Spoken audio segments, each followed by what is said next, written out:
The Indiana Pacers went into the offseason knowing they had no choice but to trade their franchise player because of his inability to commit long-term with the team. Once it was clear that Indiana was going to have to deal Paul George for below market value, it was obvious that the team was going to take a step back in 2017-18. After rumors of PG going to the Lakers or the Cavaliers, the Pacers shocked everyone when they traded him to OKC for Victor Oladipo and Domantas Sabonis. Many were confused about this trade and thought the Pacers were more hell-bent on not wanting to trade George to a place he wanted to go or trading him within the division. They should have just made sure that they got the best deal for the franchise regardless. But they traded Paul George, and now the Pacers will begin to retool with their promising young big man, Miles Turner. He is the player with the most upside and has the best chance to be an all-star level player.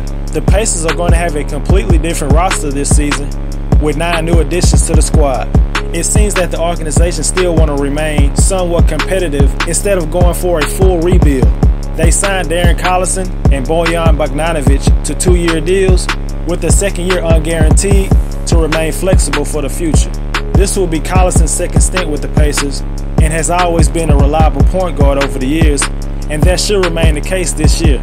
Corey Joseph was acquired from the Toronto Raptors, who could very well be the starter at point guard. The starting point guard and small forward position could go a number of ways, and any one of the bench players can earn a starting spot at some point of this season. The team added 2 power forwards in Sabonis and first-round pick TJ Leaf. The Pacers might look to unload Thaddeus Young at some point in the near future to give those 2 young guys all the time they need to develop. The Pacers won't be a dumpster fire like some may think. I believe they will be very competitive throughout the year and will earn teams' respect and will not be taken lightly. The turning point for the Milwaukee Bucks last season was after they lost Jabari Parker for the season again, and a home loss to the Lakers, which sunk the Bucks to a 22-30 record. They had lost 12 of their last 14 games, and it looked like the Bucks were going to miss the playoffs for the second year in a row.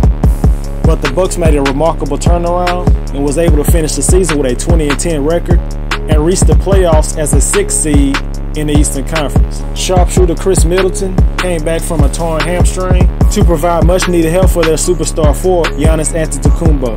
The hardest thing for a team to do is find a superstar talent in the draft, and even harder to do when you don't have a lottery pick. The Greek Freak is one of the most exciting and unique players to watch, and his rapid improvement has been something special. With a consistent jump shot, he could be unguardable, and there's not a single player in the league that could stop him. If the Bucks can just get their 3 best players healthy again, in Giannis, Jabari, and Middleton, we might be able to see what this team really could do.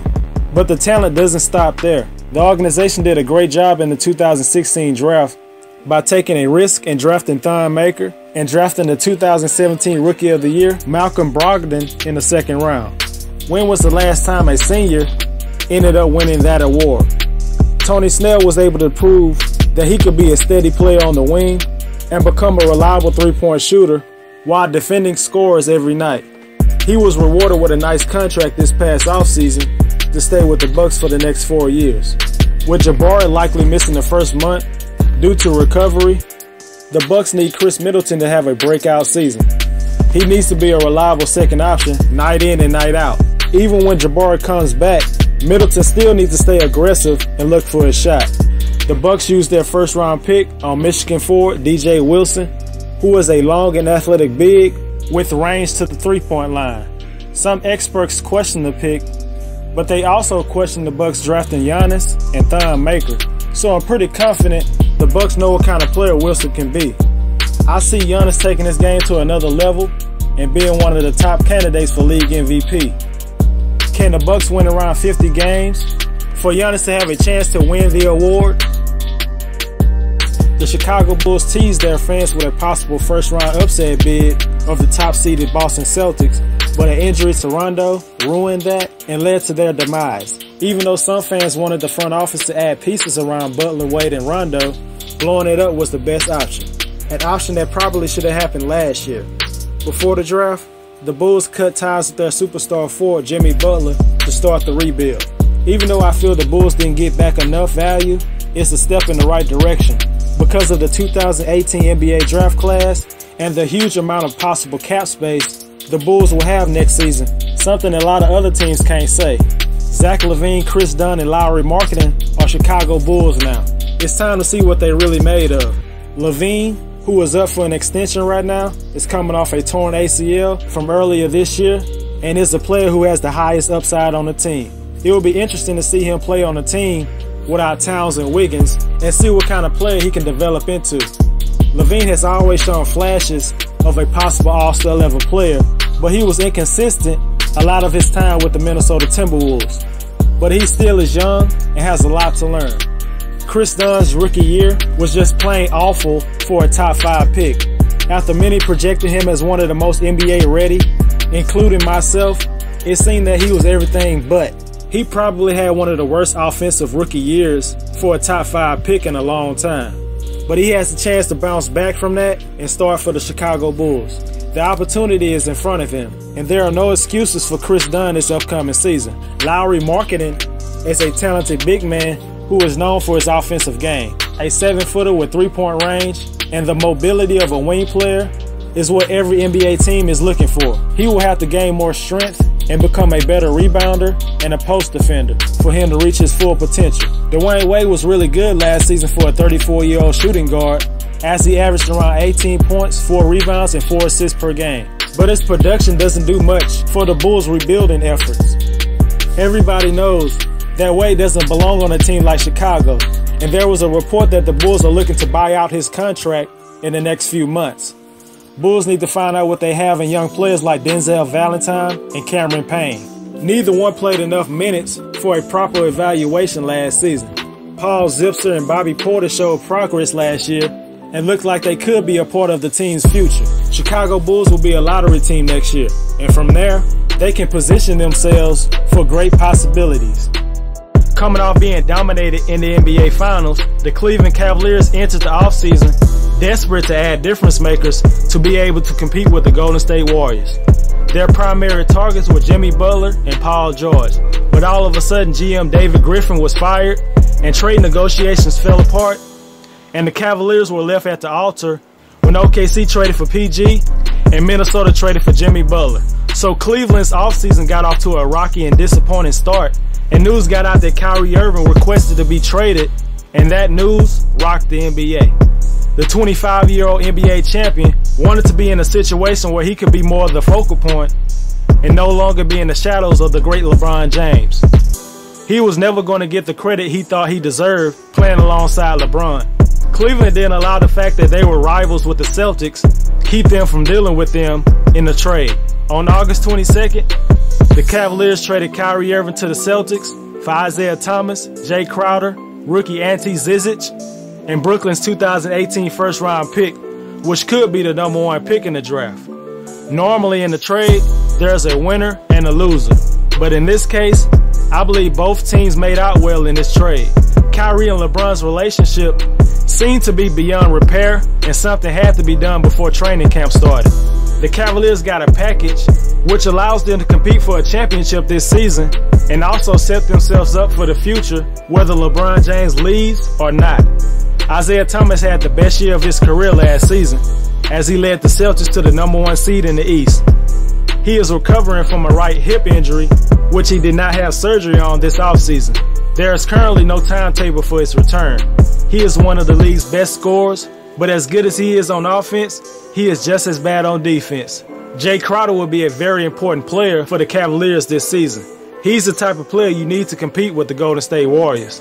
A tough defender who can guard multiple positions and can shoot the 3-ball. Now LeBron doesn't have to guard a player like Kevin Durant for the entire game and wear himself out in the 4th quarter. Crowder can help take on that challenge and give LeBron a breather on defense from time to time. Crowder also has a valuable contract as he'll be making around $7 million a year over the next 3 years. With this trade, the Cavaliers will save around $29 million in luxury tax. They also could use Brooklyn's pick to trade for a superstar player during this season or before next year's draft. There were other additions the Cavaliers made before the Kyrie trade. They signed guard Derrick Rose and forward Jeff Green. The former league MVP had a solid season last year as he averaged 18 points, 4 rebounds, and 4 assists a game while shooting his best percentage from the field since 2009. To say he'll be an upgrade over Darren Williams will be an understatement. I even believe there's a chance that D-Rose could end up starting and Tyronn Lue could have Isaiah coming off the bench for instant offense like Jamal Crawford. Some people may think that's crazy, but it might be the best option considering his injury and how bad he is on defense. Jeff Green has the ability to go at multiple positions, and every once in a while, he plays up to his potential. The Cleveland Cavaliers needed to make some changes to shake things up, and they have positioned themselves up well for the present and the future. Much was expected from the Detroit Pistons moving forward after they lost in the first round to the Cavaliers 2 seasons ago. Players like Andre Drummond, Stanley Johnson, and Reggie Jackson were expected to take another step. Jackson was coming off a season where he led the Pistons with 19 points and 6 assists per game while steering them to 44 wins and the playoffs. But Jackson missed the start of the season and had an injection in his knee in early October. When he came back, he didn't have the conditioning or the explosiveness the Pistons were used to seeing, and that led to a very disappointing season for Jackson. But it wasn't just him. Andre Drummond and Stanley Johnson didn't improve, and it actually seemed like they regressed last season.